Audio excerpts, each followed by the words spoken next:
The Chicago Bears have been dominating this offseason, so far adding 7 potential starters to this team, while still being in a ton of rumors for this upcoming NFL draft, which is literally just a week away.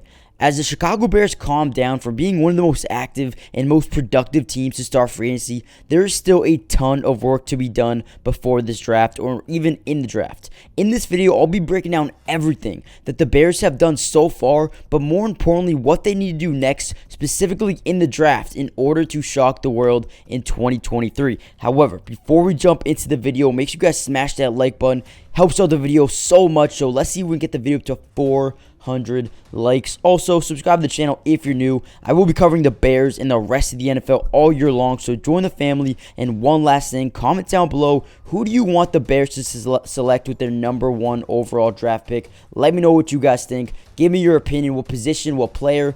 Give me some names. Let me know what you guys think. But without any further ado, let's jump right into the video. So the Bears have been absolutely on fire to start free agency, adding a ton of new players pretty much all over the roster. Now, I'm not going to sit here and break down every single signing just because I already made a video like that. So if you guys do want to watch that, it's still on the channel. You guys can go check it out. Posted a couple of weeks ago, so I'll put it at the end of this video if you guys do want to go check it out. However, I will talk about a couple of signings that they've made and what the signings I think will make the biggest impact for them next season. Now, first of all, I want to talk about this brand new linebacking core. And now let's start off with Tremaine Edmunds. Over his 5-year career in Buffalo, he's routed up 100 tackles in every season, and he's brought in a total of 565 tackles, 359 solo, 6.5 sacks, 2 forced fumbles, 5 interceptions, and 36.5 stuffs. From there, they added TJ Edwards, a guy coming over from the Philadelphia Eagles, a great defense last year with the Eagles, and he's going to come over here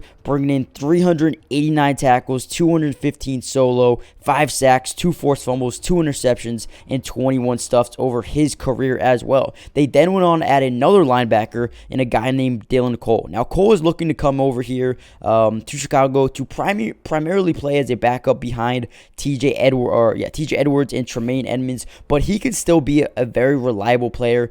He's coming in over on a 6-year career, tallying up 147 tackles, 97 solo, 2 sacks, 1 forced fumble, 2 interceptions, 1 touchdown, and also 11 stuffs as well. Definitely another solid addition to this front 7. Now, from there, everybody knew that this defensive line needed an overhaul, and they did exactly that, adding Rashad Green, Andrew Billings, and DeMarcus Walker, who can all compete for a starting job coming up here in the next couple of months, in the next couple of weeks as we head into, OTAs, minicamp, training camp, and all that. These guys can actually earn a starting job on this team.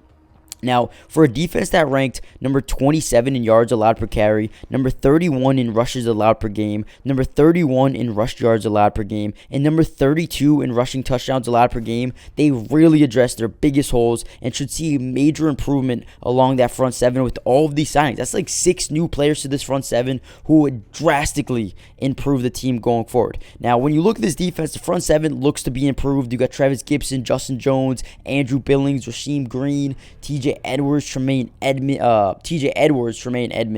You got Jack Sanborn, and then the secondary, Jalen Johnson, a very good young player, Jaquan Brisker, Eddie Jackson, Kendall Vildor, Kyler Gordon. A lot of guys need to develop and get better, but this defense does look a lot better than it did last season. Now, as for the offense, I like the additions that they've made as well. My 2 favorite being DJ Moore, but more importantly, Nate Davis. 2 day-1 starters going forward that will impact this team the moment they step onto the field in preseason and minicamp and training camp. These guys will make an impact right away. Now, DJ Moore has been vastly underrated so far in his career, and he's never really had a steady QB1. In 5 years, he's gone over 1,100 yards 3 times and looks to add another one of those type of seasons here in Chicago as a new wide receiver 1 alongside Darnell Mooney and Chase Claypool. Now, for Nate Davis, listen, there's not much need to be said. He's going to come in here, be a day-1 starter at the guard position, and it will be a huge upgrade right away. And this will go down, in my opinion, as one of the most underrated pickups of the entire offseason.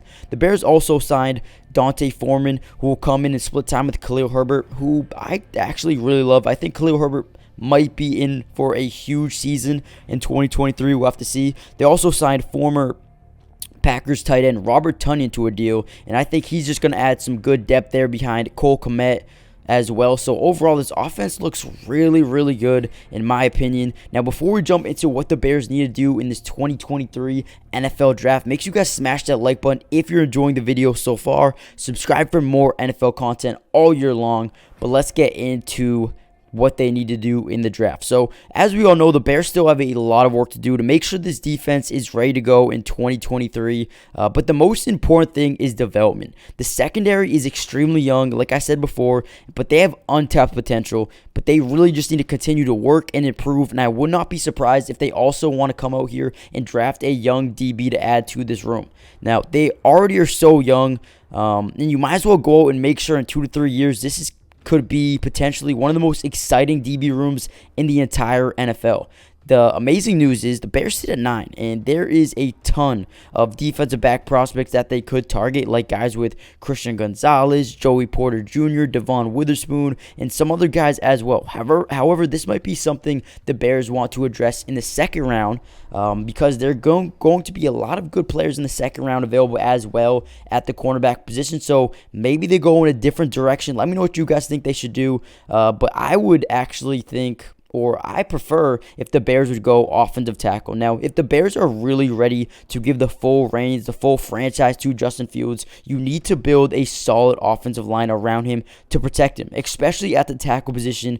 We have some more guys or more great news that there's some great players here at the top of the draft, some studs like guys like Broderick Jones and Paris Johnson Jr., who should most likely be there around their first pick. Now, let me know how you guys feel about the tackle position right now. Riley Reiff, a former starter, is on his way to the New England Patriots. Braxton Jones has shown some promise, but also gave up 7 sacks and committed a ton of penalties last season. But obviously, he can still improve. He can still get better. Right now, they're looking at Braxton Jones, Cody Whitehair, Lucas Patrick, Nate Davis, and Tevin Jenkins at the offensive line core. They definitely need to bring in some more talent. Now, are they going to do it early or later in the draft? That is to be to be determined, I guess. But let me know how you guys feel.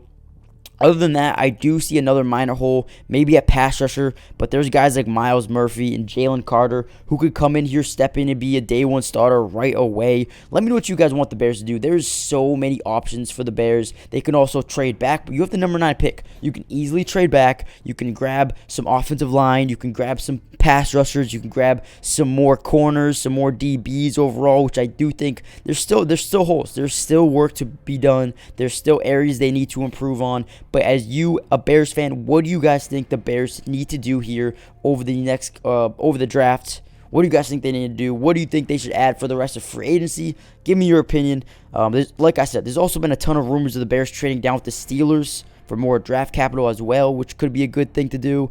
I don't know. Let me know what you guys think. Give me your opinion. Smash that like button. Subscribe if you're new. Join the family. Who is your dream player for the Bears to get here with their first overall pick in this draft? Let me know. Subscribe if you're new. Join the family. And I'll see you guys in the next video. Peace.